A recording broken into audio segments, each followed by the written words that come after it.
Seja bem-vindo ao Parágrafo Secreto. Hoje vamos continuar nossa jornada por Anne de Green Gables, de L.M. Montgomery. Abra o livro, coloque seus fones e venha imaginar conosco. A história começa agora. Capítulo 3. Marilla Cuthert é surpreendida. Marilla veio rapidamente em direção a eles quando Matthew abriu a porta. Mas quando seus olhos pousaram sobre a figurinha estranha usando aquele vestido apertado e feio, com longas tranças ruivas e olhos brilhantes e ansiosos, ela deteve-se de perplexidade. Matthew Cuthert, quem é essa pessoa? Exclamou ela. Cadê o menino? Não havia nenhum menino, respondeu tristemente Matthew. Havia apenas ela. Ele apontou com a cabeça para a menina, lembrando-se de que ele sequer havia perguntado o nome dela. Nenhum menino. Mas deveria ter havido um menino, insistiu Marilla. Mandamos um recado para que a senhora Spencer trouxesse um menino. Bem, ela não trouxe. A senhora Spencer trouxe ela. Perguntei ao chefe da estação, e tive de trazê-la para casa. Ela não podia ser abandonada lá, não importa de quem foi o mal-entendido. Ora, onde já se viu isso? Exclamou Marilla. Durante esse diálogo, a criança permanecerá calada com seus olhos indo de uma pessoa a outra, e todo o entusiasmo se esvaindo do seu rosto. De repente, ela pareceu ter entendido o significado completo do que havia sido dito. Soltando sua preciosa mala de viagem de tapeçaria, ela deu um passo para frente correndo e apertou as mãos. Vocês não me querem, berrou ela. Vocês não me querem porque eu não sou um menino. Eu deveria ter esperado por isso. Ninguém jamais me quis. Eu deveria ter me dado conta de que era tudo lindo demais para ser verdade.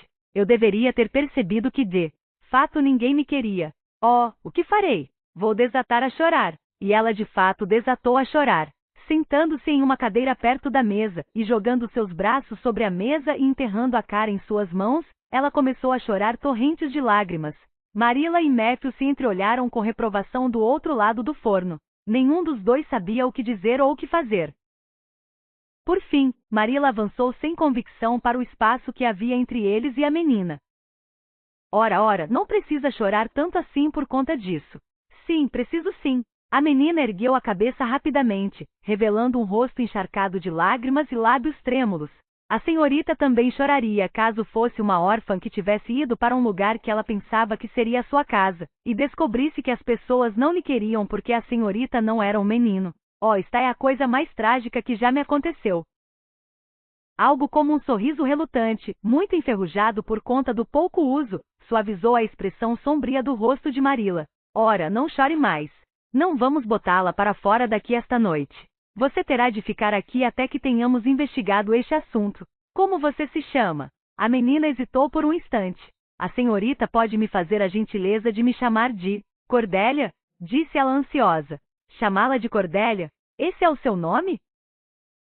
Não é exatamente o meu nome, mas eu adoraria me chamar Cordélia. É um nome perfeitamente elegante. Não sei de que diabos você está falando. Se Cordélia não é o seu nome, qual é o seu nome? Anne Shirley, disse relutantemente e com a voz falhada a dona daquele nome. Mas ai, por favor, me chame de Cordélia. Como vou ficar pouco tempo por aqui, não importa muito como a senhorita vai me chamar, não é? E Anne é um nome nada romântico. Que bobagem é essa de nada romântico? Disse Marilla sem qualquer simpatia. Anne é um nome comum, bom e sensato. Você não tem motivos para se envergonhar dele. Ah, não tenho vergonha dele não, explicou Anne, só prefiro Cordélia. Sempre imaginei que meu nome era Cordélia, pelo menos, sempre desde os últimos anos. Quando eu era mais nova, costumava imaginar que me chamava Geraldine, mas agora prefiro Cordélia. Mas se a senhorita for me chamar de Anne, por favor, chame-me de Anne, com e no final. Que diferença faz o modo como se soletra o seu nome? Indagou Marilla com outro sorriso enferrujado à medida que pegava a chaleira. Ah, faz muita diferença. E ele tem uma aparência muito melhor. Quando a senhorita escuta um nome pronunciado, não consegue sempre vê-lo em sua mente, como se tivesse sido impresso. Eu consigo, e a NN parece horrível, mas a NN parece ter muito mais distinção. Se a senhorita somente me chamar de Anne, com e no final, eu tentarei aceitar o fato de não ser chamada de Cordélia. Pois muito bem, Anne e você sabe nos dizer como ocorreu esse mal-entendido? Mandamos um recado para que a senhora Spencer nos trouxesse um menino. Por acaso não havia meninos no orfanato? Oh sim, havia uma abundância deles. mas a senhora Spencer disse claramente que os senhores queriam uma menina de cerca de 11 anos. E a madre disse que ela achava que eu ia servir. A senhorita não sabe o quanto fiquei encantada. Ontem à noite não consegui dormir de alegria. Ah, acrescentou ela em tom acusador, virando-se para Matthew. Por que o senhor não me disse na estação que não me queria e me deixou lá? Se eu não tivesse visto a trilha branca das delícias ou o lago das águas cintilantes, não seria tão difícil assim ter ficado lá. Do que diabos ela está falando? Indagou Marilla, encarando Matthew. Ela só está falando de uma conversa que tivemos no caminho, disse Matthew apressadamente. Vou sair para colocar a égua no estábulo, Marilla. Apronte o chá para quando eu voltar. E a senhora Spencer trouxe mais alguém além de você? Prosseguiu Marilla depois que Matthew havia saído. Ela levou Lily Jones consigo. Lily só tem 5 anos, e é muito bonita e tem cabelos castanhos.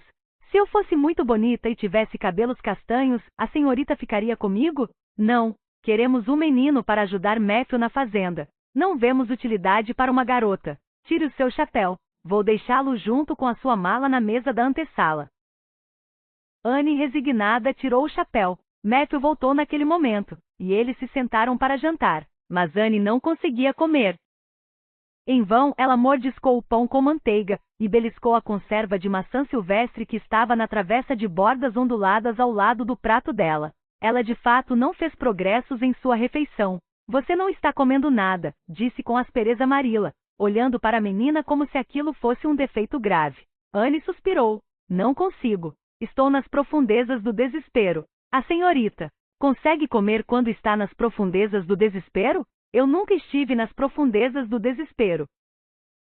Portanto, não sei dizer, respondeu Marilla. Nunca? Bem, a senhorita já tentou imaginar que estava nas profundezas do desespero? Não, nunca. Então, acho que a senhorita não consegue entender como é. De fato, é um sentimento muito incômodo. Quando você tenta comer, logo surge um nó na sua garganta, e você não consegue engolir nada, nem que fosse um bombom de caramelo com chocolate. Eu comi um bombom de caramelo com chocolate uma vez faz 2 anos, e estava simplesmente delicioso. Desde então, sonho com frequência que tenho muitos bombons de caramelo com chocolate, mas eu sempre acordo bem na hora em que vou começar a comê-los. Eu realmente espero que a senhorita não se ofenda porque não consigo comer. Tudo está extremamente bom, mas ainda assim, não consigo comer. Acho que ela está cansada, comentou Matthew, que não havia falado desde que voltará do estábulo. É melhor colocá-la para dormir, Marilla. Marilla estivera se perguntando onde Anne deveria dormir. Ela preparara um sofá na copa para o desejado e esperado menino. Mas apesar de o sofá estar arrumado e limpo, de algum modo ele não parecia ser a coisa ideal para colocar uma menina para dormir. Mas o quarto vago estava fora de questão para uma enjeitada desgarrada como aquela, então, restava apenas o quarto do frontão leste.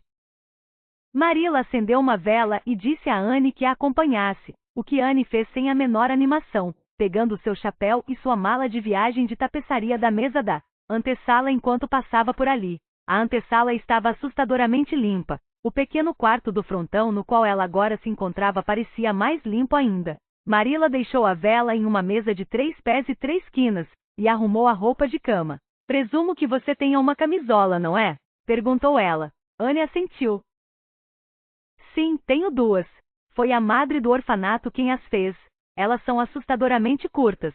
Nunca coisas o bastante para todos os órfãos, então, as coisas são sempre curtas. Pelo menos em um orfanato pobre como o nosso. Eu detesto camisolas curtas, mas é possível sonhar tão bem vestindo elas quanto vestindo adoráveis. Camisolas com cauda e babados em volta do pescoço, e isso é um consolo. Bem, troque de roupa o mais rápido que puder e vá para a cama. Volto daqui a pouco para apagar a vela. Não me arriscaria a confiar em você para apagá-la. Você provavelmente atearia fogo na casa. Quando Marilla já havia saído, Anne olhou à sua volta com tristeza. As paredes pintadas com cal eram tão dolorosamente desprovidas de adornos e lhe encaravam tanto que Anne pensou que elas deviam sofrer por conta de sua nudez. No chão tampouco havia nada, exceto por um tapetinho redondo trançado no meio, de um tipo que Anne jamais vira antes. Em um canto ficava a cama, alta e à moda antiga, com 4 escuras e baixas través. No outro canto ficava a já mencionada mesa de 3 quinas. adornada com uma gorda alfineteira de veludo vermelho que parecia dura o bastante para dobrar a ponta do mais ousado alfinete. Sobre ela, na parede, havia um pequeno espelho de 15 por 20 centímetros. A meio caminho entre a mesa e a cama ficava a janela, coberta por uma cortina de musselina de tom gelo e babados, e do lado oposto ficava o lavabo. Todo o cômodo era de uma rigidez que não deve ser descrita com palavras, mas que lançava um calafrio até a própria medula dos ossos de Anne. Soluçando, ela rapidamente tirou suas roupas, colocou a camisola curta e correu para a cama, onde afundou o rosto no travesseiro e se cobriu até a cabeça com um lençol. Quando Marilla voltou para apagar a vela, as várias pecinhas curtas de roupa jogadas de qualquer jeito pelo chão e uma certa aparência tempestuosa da cama eram as únicas indicações de que havia ali outra presença, além da dela. Ela pegou resolutamente as roupas de Anne, deixou-as arrumadas em uma modesta cadeira amarela, e depois, pegando a vela, foi até a cama. Boa noite, disse ela, um tanto constrangida, mas sem antipatia. O rosto branco e os olhos grandes de Anne surgiram por debaixo do lençol com assustadora repentinidade. Como a senhorita pode chamar esta noite de boa quando sabe que deve ser a pior noite que já passei? Disse ela em tom de reprimenda. Depois, voltou para baixo dos lençóis. Marilla foi devagar para a cozinha e começou a lavar a louça do jantar. Matthew estava fumando, um claro sinal de que sua mente estava perturbada. Ele raramente fumava, pois Marilla era contra, dizendo-se tratar de um hábito asqueroso, mas em certas épocas e estações, ele se sentia impelido a fumar, e então, Marilla fazia vista grossa, dando-se conta de que um homem simples tinha de ter algum meio de desabafar as suas emoções. Ora, que confusão se armou, disse ela com ira. É isso que dá mandar recados em vez de ir pessoalmente. A família de Richard Spencer deve ter distorcido o nosso recado de algum modo. Algum de nós terá de ir de carroça visitar a senhora Spencer amanhã, sem dúvida. Essa garota precisará ser mandada de volta para o orfanato. Sim, presumo que sim, disse Matthew relutante. Você presume que sim. Não tem certeza? Bem, ela é uma coisinha muito simpática, Marilla. É meio que uma pena mandá-la de volta visto que ela está tão ansiosa para ficar aqui. Matthew Cuthert, você não está querendo dizer que devemos ficar com ela, não é? O assombro de Marilla não teria sido maior caso Matthew tivesse dito a ela que preferia viver de cabeça para baixo. Bem, não, presumo que não. Não exatamente, gaguejou Matthew, incomodamente acuado para revelar o sentido exato de suas palavras. Presumo que não se pode esperar que fiquemos com ela. Eu digo que não. Que bem ela nos faria. Talvez nós façamos algum bem a ela, disse Matthew repentina e inesperadamente. Matthew Cuthert, acho que aquela criança lhe enfeitiçou. Posso ver tão claro quanto a clareza que você quer ficar com ela. Bem, ela é uma menininha realmente interessante, persistiu Matthew. Você deveria tê-la escutado no caminho da estação para cá. Oh, ela consegue falar bem rápido. Reparei isso de saída. Mas isso não é nada que conte a favor dela. Não gosto de crianças que tenham tantas coisas assim a dizer. Não quero uma menina órfã, e caso quisesse, não escolheria uma do tipo dela. Tem algo nela que eu não compreendo. Não, ela tem de ser despachada diretamente para o lugar de onde ela veio. Eu poderia contratar um menino francês para me ajudar, falou Matthew, e ela seria uma boa companhia para você. Não estou sofrendo por falta de companhia, retrucou Marilla de modo curto e grosso. E eu não vou ficar com ela. Bem, as coisas são como você diz, é claro, Marilla, replicou Matthew, que se levantou e guardou seu cachimbo. Vou para a cama. E para a cama foi Matthew. E depois de ter guardado a louça, foi Marilla para a cama, franzindo o senho com muita determinação. E no andar de cima, no frontão leste, uma menina solitária, de coração faminto e sem amigos, chorou até dormir. Chegamos ao fim do 3º capítulo de Anne de Green Gables. Mas essa história está só começando. Se você gostou, deixe seu apoio curtindo o vídeo e seguindo o canal. Até o próximo capítulo!